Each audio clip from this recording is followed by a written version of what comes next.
with top secret access and White House visas. Well, I made the New York Times again.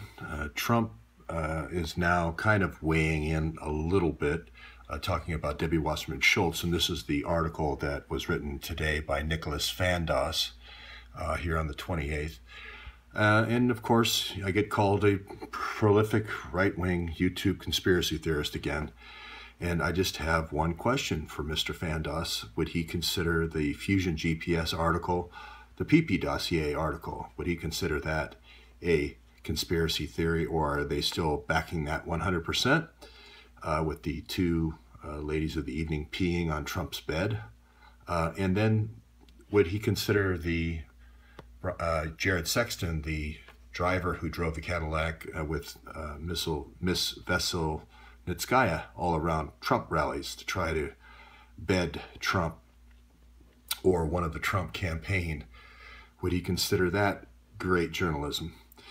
Anyway, this was an article where none of the facts of the case were mentioned. None of the facts of the stepmother being threatened with kidnapping, the stepmother being held against her will, the stepmother having her cell phone hacked, none of the car companies that they own, none of the 12 houses they own, none of the 22 businesses they own were mentioned. And of course, I asked him the question, how about those Pride hard drives? Where were they mentioned in this article? Nowhere. Did he mention that Steve Wasserman was the prosecuting or overseeing the prosecution of the Imran 1? None of that was mentioned. So again, a very one-sided article. I just wanted to talk about the Inter-American Foundation, started in 1969, sort of as a cultural exchange program, but these folks definitely came up and configured phones. If you can read their history. It started out as Mercer and Associates and then kind of morphed into the Inter-America Group. And here's the guy who started it right here. He was the head of the Foreign Affairs Committee, Dan Fashel, back in 1980. Well, he started in 69, but he was head of Foreign Affairs for 10 years, 1983 to 1993. So you can read here about David Mercer and his extensive work with the DNC, with 5 different presidential campaigns. You can see that the Inter-American Foundation is very, very closely tied to the DNC if you read this bio here. And then the other thing I thought I would put on here is the Pakistan, the nations Pakistan has agreements with for dual citizenship, and the United States, you can see there is number 15. So it would be possible for Imran to start as a Pakistani national and then get his citizenship as he was working in Congress.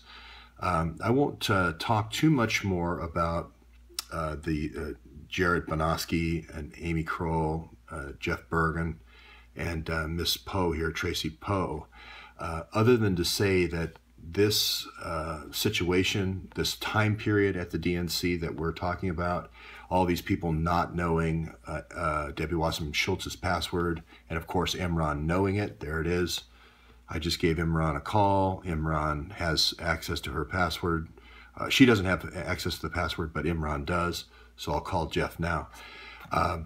So, you know, obviously WikiLeaks proof that only Imran had Debbie Wasserman Schultz's password. Now, I never suggested that the Awans would give the WikiLeaks, give the email to WikiLeaks. Matter of fact, I made a specific email or video about that, saying that Geraldo was incorrect in that.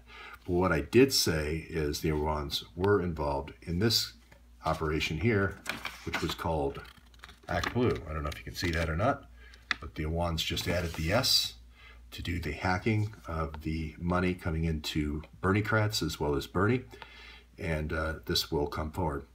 So that's just the afternoon update. We're going to talk about this more at 8 o'clock tonight with Jason. He's got a lot of great guests lined up, and look forward to seeing you there.